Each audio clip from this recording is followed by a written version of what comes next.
চিংড়ি মাছ আমার বড্ড প্রিয়, আর চিংড়ি মাছের এই রেসিপিটা আমার তো দারুণ লাগে।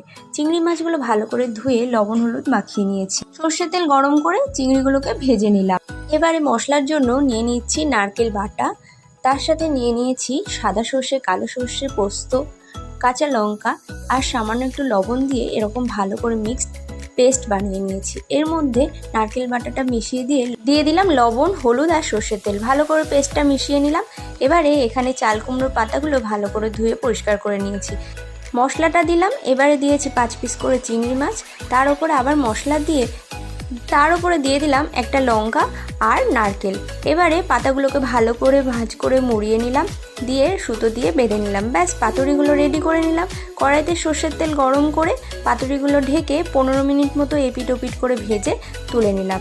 এবারে গরম গরম ভাতের পাতে দুপুরবেলায় চিংড়ি পাতুরি জাস্ট জমে গেল। সাবস্ক্রাইব করে দিও।